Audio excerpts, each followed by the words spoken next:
was this guy, all the product was coming from 3 different farms that he owned in Virginia. One in Caroline County, Parcels. one in, yeah, 3 parcels in Virginia, Caroline, Albemarle, and Augusta. So that would collectively let 5 farmers all wanted to grow for that one distillery farm, they could fall under that category? Mr. Chair, Senator Reeves, I think what it is here is it's a combination of the language that starts on line 23 and then 24 by setting it up in the first Romanette. Limited distillers licenses will be given to distilleries that are located on a farm in the Commonwealth on land zone agricultural. Right. And use agricultural products that are grown on the farm. So they do have to use products that are grown on that farm. And that, we already require that.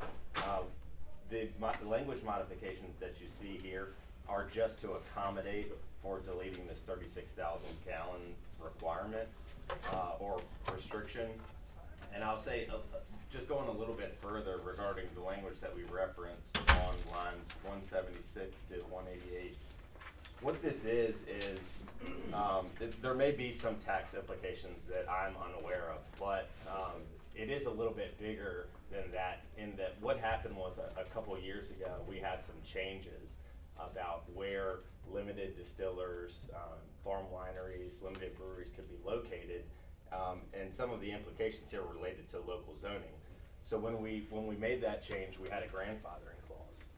And what we said is, if you are a limited distiller or a farm winery or a limited brewery, and you were established prior to July 1, 2016, and you were in compliance with everything, we're gonna grandfather you under that old statute, and you can continue to operate, and you've got a couple options. If you look at the specific language here, I'm not sure that you can expand some existing buildings and structures, but you're gonna maintain that zoning classification, or the locality has to allow you to continue to operate. So, regarding the questions about what privileges do you get as a limited distiller versus upgrading into just becoming a full-blown distiller, I think some of that will come into play, and we could defer to the actual distiller who wants to remain. This is Alex Toomey from Ragged Branch Distillery in Albemarle County. Good morning, Mr. Good morning. Sorry for getting you up here. Yeah, I'm sorry. It's all right. It did line.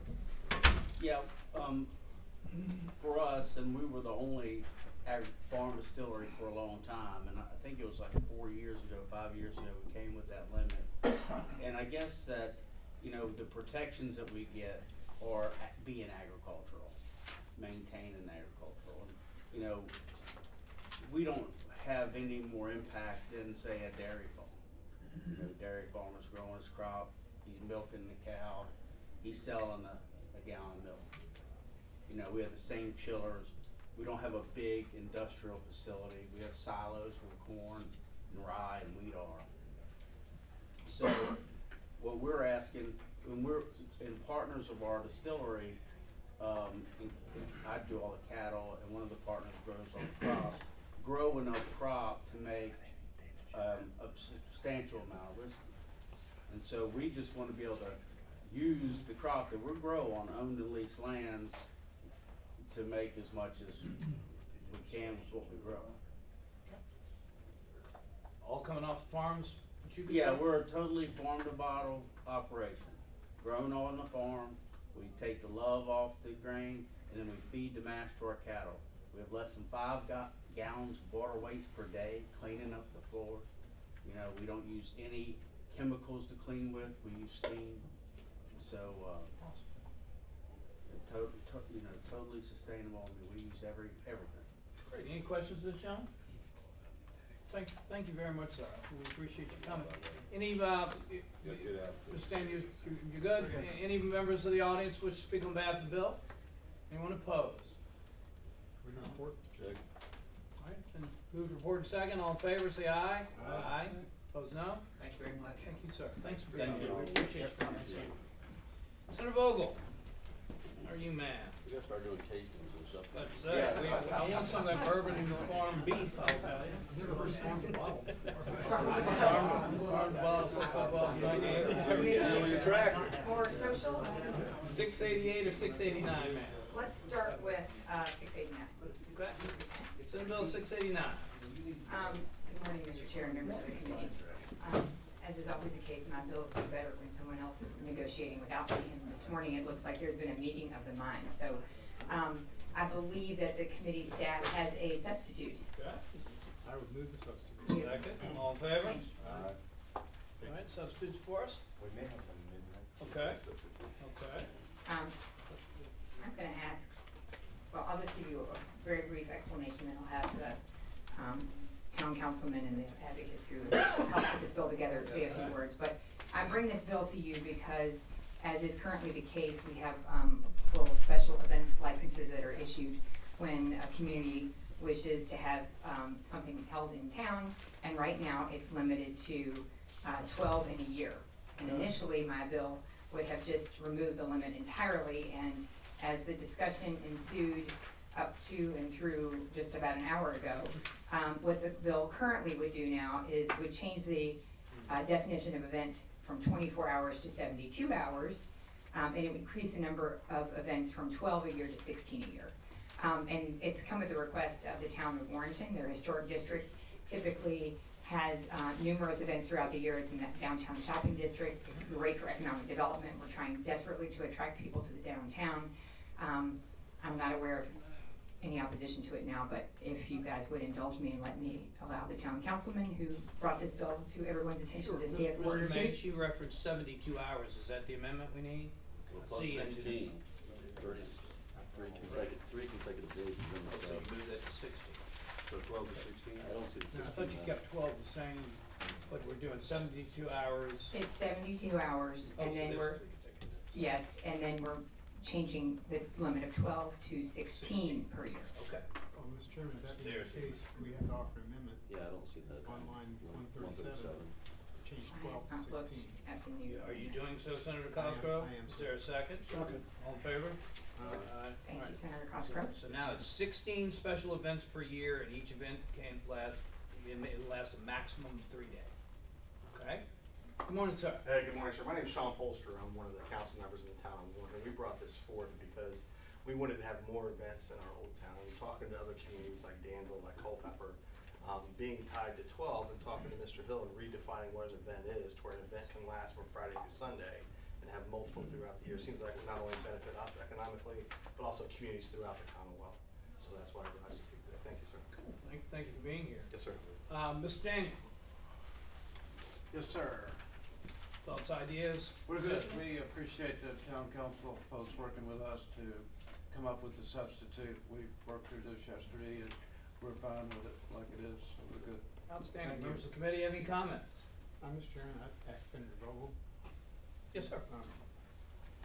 3 consecutive days.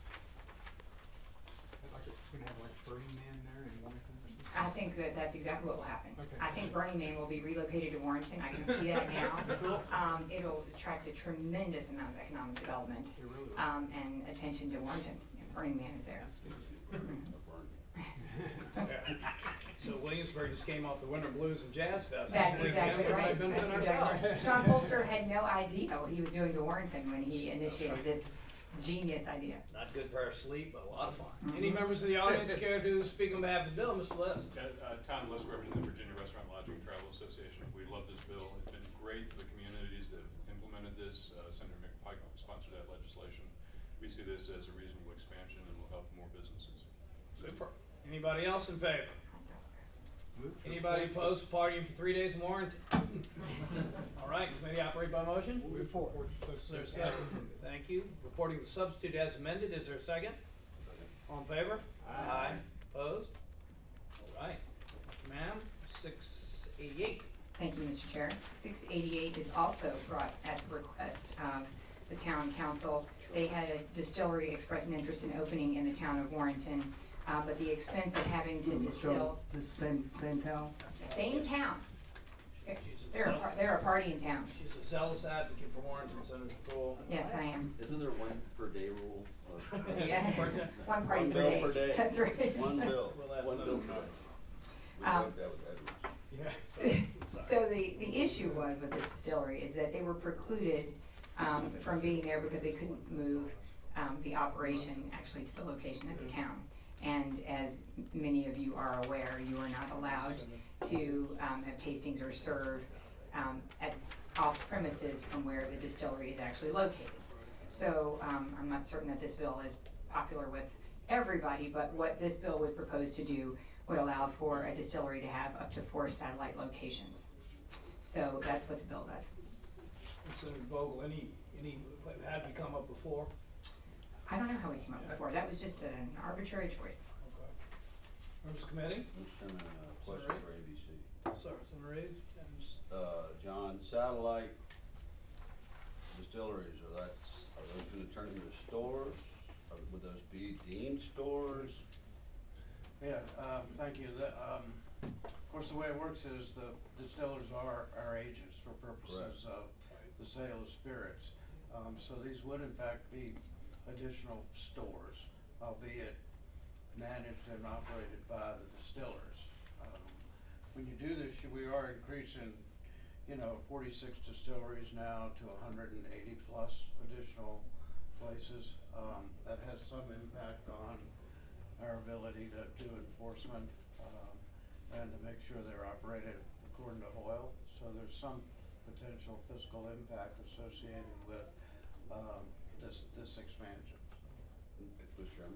Senator Reeves? So, when we did this big caboose bill for all our licensing, we figured out enforcement, because that was important to this committee and the committee in the House, to make sure we're paying for what we're doing.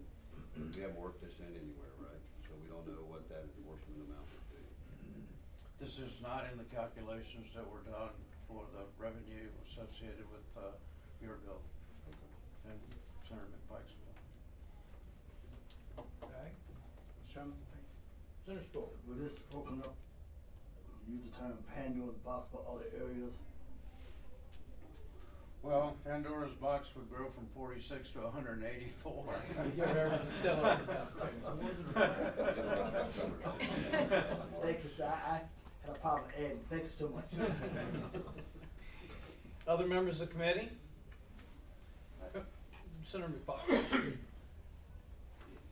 I appreciate the approach. I know this issue's come before the committee a couple times. We've worked through a lot of the framework in both the omnibus bill, the restructuring of fees. I'm a little hesitant on this sort of expansion based on, I think, the overall ABC other issues frameworks that we're working through this year. Have some level of caution about the bill, understanding the approach you're trying to get to, but with the number of moving parts this year, I'd be cautious of the committee's action on it. It's a challenge with each being a store. Members of the audience here to speak on behalf of the bill. May I, Mr. Chair? Yes, sir. So I brought this to Senator Vogel. We recently had a cidery up at a remote tasting location in Warrenton. It's not only provided us tourism, economic draw, but it's provided jobs. It's provided a food truck there every week because they own a restaurant. So there's other opportunities that exist as well. The number 4 came from when I was talking to LIS. I looked at the Commonwealth of Pennsylvania's legislation, and they allow 4 per distillery. I think 1 would be okay for a test measure to see what it led, maybe put a sunset clause on it, but having the opportunity not only in Warrenton to be an economic driver, but also to fund that additional law enforcement as an economic driver for ABC as well, because of increased sales, I think is also an opportunity we need to look at. So thank you very much for your consideration. Mr. Chairman, Senator McPike? follow up maybe to council or ABC. There's currently ability for distillers to do some tasting events. Is that correct? Correct. Yeah. So they can do tastings. It would just be at their home location, right? And this would. But there's some limited ability also for remote event framework as well, correct? If there's a special event. I believe they can get a separate license. Can they get a manufacturer banquet license to do some special events? They just have to obtain. They have some ability currently to do events other than at the distillery location.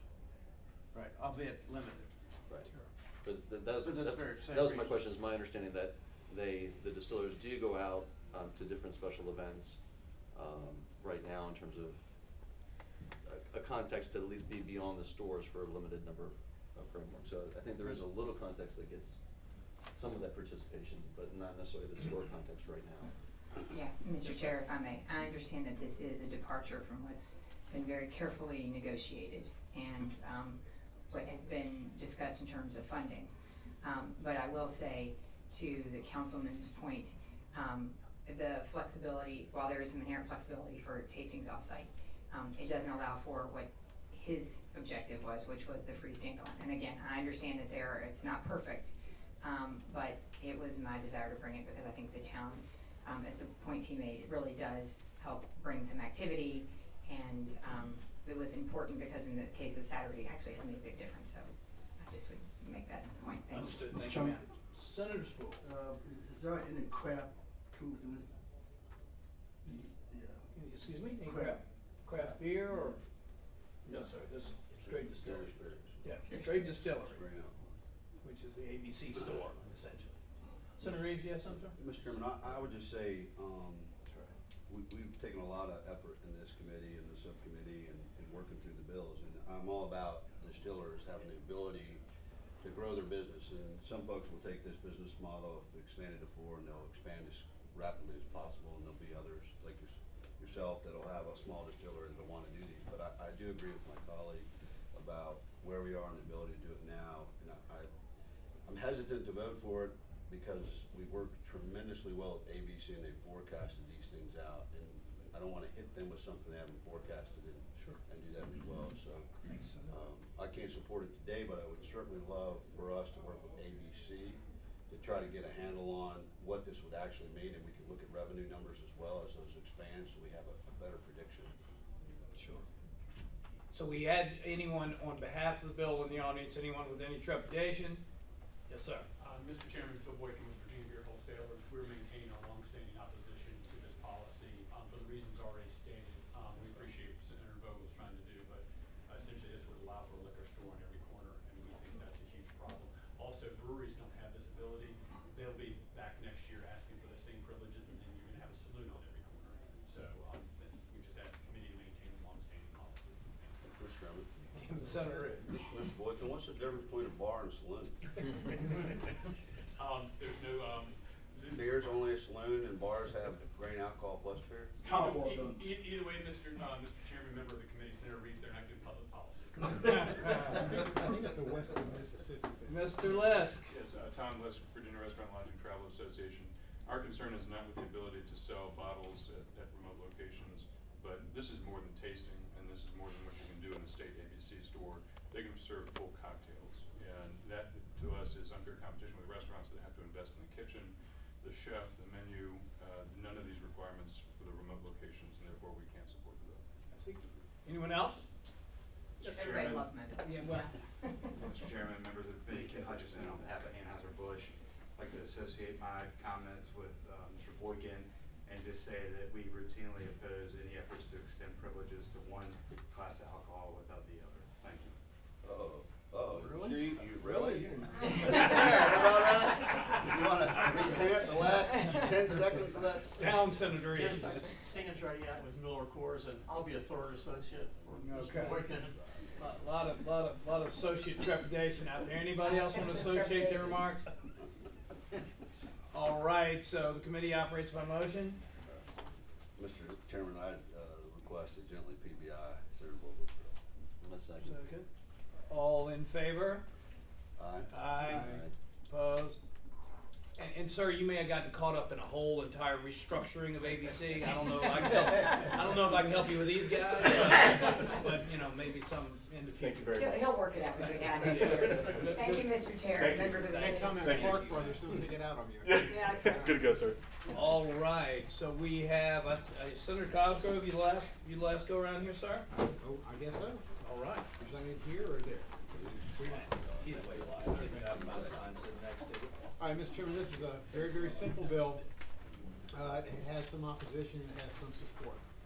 Basically, what this bill will do, will add the phrase on line 19 of at least $10,000 per month in food sales. Hey there. It's okay. We have Facebook Live here. $10,000 a month in food sales, or 45% of the gross profits needed for not having to report on MBAR. Currently, restaurants have to fill out quite a bit of paperwork each month dealing with the food to beverage ratio. all I'm trying to do with this bill is to reduce the amount of paperwork and the amount of money that restaurants have to pay in order to do all of this paperwork, and send it to ABC to prove that they're indeed a restaurant. This provision of $10,000 a month, I think, would pretty much prove that they are a restaurant, and, that's the bill. Understood. Members of the committee? So we had a long summer talking about this. And I think, Mr. May, if I recall, we did an average, and did we come up with something like $480,000 a year when we averaged everything, trying to figure out could we get to a number? So wasn't it like is my number close? Is that the number? Yep, Mr. Chair, we did, we looked at some numbers when we were initially debating this idea. And we were trying to determine at what point you become a bona fide restaurant, regardless of your percentages, but how much you sell. And so in calculating that, I believe that number, which we ultimately went with $500,000 as an annual average, was based on a number that would get over 50% of the field underneath this flat food sale requirement. Got it. Thank you, sir. Yeah, because then we went back and forth between 40 a month and 50 a month, so that, but just to let you know, that was kind of the level we were speaking. Well, Mr. Chairman, I'm more than happy to go with whatever the amount that the working group suggested. $10,000 is just a starter. Got it. Any member, Mr. Daniel, you care to comment, sir? Well, briefly, Mr. Chairman, I mean, you're correct. We went through this for over a year, trying to find, some common ground among stakeholders and good policy with respect to MBAR. Frankly, I wish we could find one, but it doesn't seem to be the case. There are others probably that have comments they'd like to present to you. Yes, sir. So those in the audience in favor of Senator Cosgrove's threshold? Don't everybody stand up at once. Well, so now, those in the audience opposed. Stand up, Giles. Yeah, come on, guys. Mr. Chairman, members of the subcommittee, David Skiles with the Restaurant Association, Metropolitan Washington, up in Senator Spruill's favorite part of Virginia. We are opposed to this piece of legislation. We obviously have talked about this quite a bit. I think the points have been well made over past several sessions. I think with respect to the current number, we're talking about $350 worth of food sales per day. Just to break that down, that's 12 hamburgers for a restaurant up in Northern Virginia, so a pretty small amount of food being sold. So with all due respect, we would encourage the committee to vote no on this. Thanks, sir. Anyone else? Mr. Chairman. Yep, Senator Reeves. Now that we acknowledge that beer and wine and spirits are all one thing today, which is a new hurdle for me, what is the beer wine threshold per day? That'd be my question, Mr. Chairman. Do we have somebody who can answer that? Mr. Chairman, Senator Reeves, as former chair of the Rehab and Social Services Committee, I'm sure you know there isn't one, but in the words of a gentleman down the hall, there is the idea of getting your own bill. Anyone else opposed to the current bill we're discussing? Mr. Chairman, Tom List, representing the Virginia Restaurant Lodging Travel Association. We appreciate Senator Cosgrove's efforts to reduce the paperwork burden because we've had complaints from restaurants about this. And I'll say Senator Cosgrove's approach is philosophically consistent with how beer and wine restaurants are regulated today. They only have to sell $4,000 a month in food, and then there is no additional requirements beyond that. So this would be a consistent approach. Unfortunately, our association is badly divided. A third of our members like this approach, a third don't like it, and a third really don't care. So unfortunately, we can't really take a position in support. Mr. Chairman, I'd just like to acknowledge Mr. List's work on with this committee, trying to bring them together, and I appreciate that, Tom, and I know you're just frustrated to saw get out with this issue, so. We worked a lot on the Senator Spruill, I'm sorry, do you have something, sir? Yes, sir. Mr. Chairman, Miles Laurie with the Downtown Business Group, associate myself with Mr. Skiles' remarks. We also think that, the ratio continues to come up year after year. We're of the opinion that there are very few restaurants that don't make the ratio. I think it's probably less than 2%. We believe that it works, it's worked before, it should work in the future. We ask you to oppose it. I see, thank you, sir. Anyone else? All right, Senator Cosgrove? Yes, Mr. Chairman. Again, this is just a bill that can reduce the amount of paperwork, the amount of cost that restaurants have to go through using this ratio. It would also, I believe, be a savings to ABC for them to not have to go through all of those MBARs that they go through all the time. it cuts down on the amount of paperwork, cuts down the amount of data retention, and it just seems to be a common sense issue. I'm more than happy to have an amendment on the $10,000 per month, but I think the time has come. Basically, beer and wine has no ratio requirement. Spirits, really, in a restaurant like this, probably should not have be different than what we do for beer and wine. So, Mr. Chairman, that's my bill, and if there's an amendment to be made, I'd be more than happy to hear it. Any other members of the committee care to speak to the bill? Do you have a motion, sir? Oh, Senator McPike. Yeah, Mr. Chairman, I just appreciate John's work on this.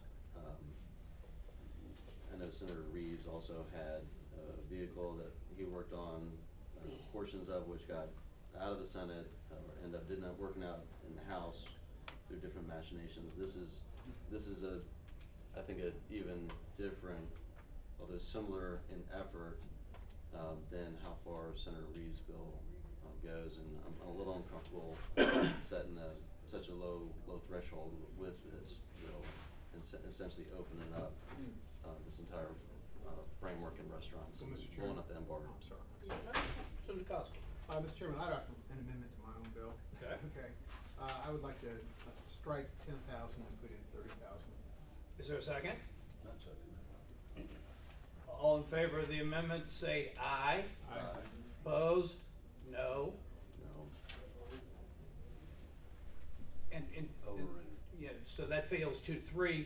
Senator Cosgrove, I really, so first, I appreciate you continuing to make this a point of conversation as we just wrestled with this all summer. It's not gonna go away. It shouldn't go away. I think you're bringing valid, but the reason I just voted no on your amendment for 30 is we haven't figured out what that number really is yet.